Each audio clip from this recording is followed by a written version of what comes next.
دا هر مبارکه سوره چې د قران عظیم شان شپږاویمه سوره ده په مدینه منوره کې را نازله شوې ده. یو دیرش مبارک آیاتونه لري. تلاوت او پښتو ترجمه یې له لومړي آیت څخه اورئ. بسم الله الرحمن الرحیم.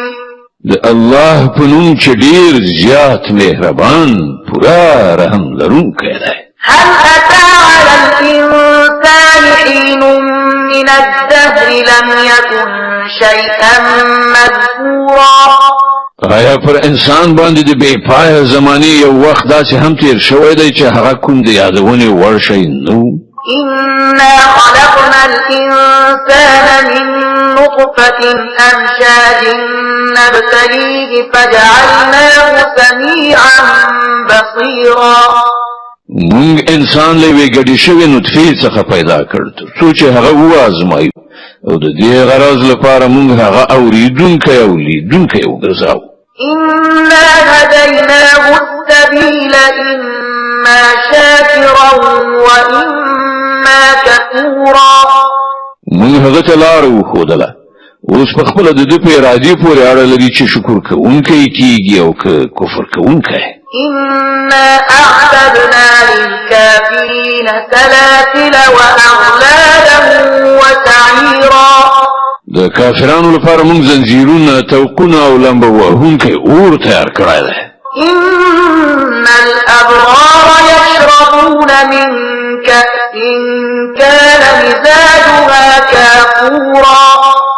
د دې په خلاف خلک به په جنت کې د شرابو داسې جامونه څښي چې په هغو کې به د کافور اوبه ګډې شوي وي. عينا يشرب بها عباد الله يفجرونها تفجيرا. دا به یو بهیدونکي چې نوي چې د هغې له اوبو څخه به د الله بندګان څښي او کوم لوري ته چې زړه وي په اسانۍ سره به یې هغې خوا ته بهوي. يوفون بالنذر ويخافون يوما كان شره مستطيرا. دا به هغه کسان وي چې په دې دنیا کې خپل نظرونه ترسره کوي او له هغې ورځې نه ویریږي چې د هغې آفت به په هر لوري خور شوی وي. ويطعمون الطعام على حبه مسكينا ويتيما وأسيرا. إنما نطعمكم لوجه الله لا نريد منكم جزاء ولا شكورا. او د الله په مینه کې مسکین او یتیم او بندي ته خواړه ورکوي او هغه ته وایي چې مونږ تاسو ته یوازې د الله په خاطر خواړه درکو. مونږ تاسو څخه نه څه بدله غواړو نه مننه. إنا نخاف من ربنا يوما عبوسا قمطريرا. لمونږ سره خو خپل پروردګار څخه د هغې ورځې د عذاب ویره ده چې د سخت کړاو ډیره اوږده ورځ به وي. فوقاهم الله شر ذلك اليوم ولقاهم نضرة وسرورا.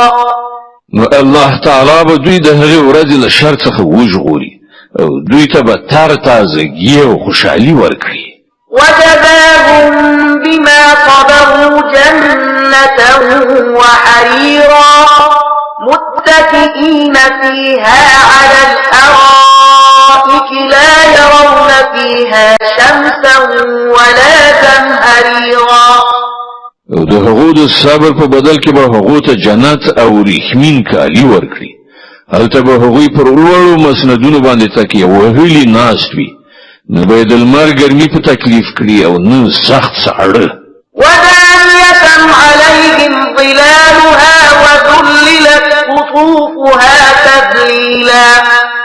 د جنت څانګې به پرې راټیټې شوې سیوري کوونکي وي او د هغه میوې به هر وخت د هغوی په اختیار کې وي چې څنګه غواړي ویش کوي.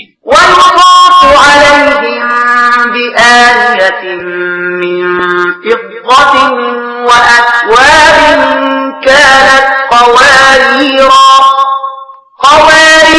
من فضة قدروها تقديرا. د هغو مخې ته به د سپینو زرو لوښي او د ښیښو ګیلاسونه ګرځول کیږي. ښیښې هم هغه چې د سپینو زرو په ډول به وي او هغه به د جنت منتظمینو په سمه اندازه برابر ډکړي وي. ويسقون فيها كأسا كان مزاجها زنجبيلا عينا فيها تسمى سلسبيلا. په هغه به هلته د شرابو داسې جامونه وڅښل شي چې د هغه مزاج یعنی خوند او کیف زنجبیل به پکې ګډ شوی وي.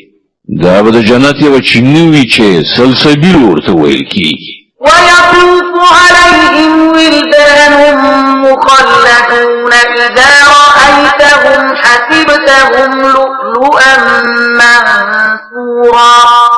او د هغو د خدمت لپاره به داسې هلکان ګرځي راګرځي چې تل به په یو حالت کې وي. که ته هغوی ووینې نو ګمان به وکړې چې ملغلرې دي چې خورې کړای شوي دي. وإذا رأيت ثم رأيت نعيما وملكا كبيرا. هلته چې هر خواته نظر واچوي سراسر نعمتونه او د یو لوی سلطنت رنګ رونق به دې تر سترګو شي. عاليهم ثياب سندس خضر واستبرق وحلوا أساور من فضة وسقاهم ربهم شرابا طهورا. پر هغو باندې به د نریو ورېښمو شنه جامه پرته او د اطلس او د پرلو ورېښمو جامې به وي. هغو ته به د سپینو زرو بنګړي واچول شي او د هغو پروردګار به په هغو باندې ډېر زیات پاک شراب وڅښي. إن هذا كان لكم جزاء وكان سعيكم مشكورا. دا دې ستاسې مکافات او ستاسې هان د هڅه زموږ د قدر وړ ده. إنا نحن نزلنا عليك القرآن تنزيلا فاصبر لحكم ربك ولا تطع منهم آثما أو كفورا. ای پیغمبره همدا موږ پر تا دغه قرآن لږ لږ په تدریج سره نازل کړی دی نو ته د خپل پروردګار په حکم سره صبر وکړه او له دوی نه د هیڅ یو بد عمله یا حق نه منونکي خبره مه منه. واذكر اسم ربك بكرة وأصيلا ومن الليل فاسجد له وسبحه ليلا طويلا. د خپل پروردګار نوم سهار او ماښام یادوه. د شپې هم د هغه حضور ته سجده کوونکی اوسه او د شپې په اوږدو وختونو کې د هغه تسبیح کوه. إن هؤلاء يحبون العاجلة ويذرون وراءهم يوما ثقيلا. دغه کافران خو له ژر لاسته راتونکي شیعان دنیا سره مینه لري او وړاندې چې کومه درنه ورځ راتونکې ده هغه له نظره غورځوي. نحن خلقناهم وشددنا أسرهم وإذا شئنا بدلنا أمثالهم تبديلا. همدا موږ دوی پیدا کړي دي او د دوی اندامونه بندونه مو کړي دي او موږ چې کله وغواړو د دوی شکلونه به بدل کړو. إن هذه تذكرة فمن شاء اتخذ إلى ربه سبيلا. دا یو نصیحت ده اوس نه چې د چا خوښه وي د خپل پروردګار لوري ته د تلو لاره دې غوره کړي. وما تشاءون إلا أن يشاء الله إن الله كان عليما حكيما. او ستاسې په خوښې سره څه نه کېږي تر څو پورې چې د الله خوښه نه وي. په باوري توګه الله د علم او حکمت خاوند دی.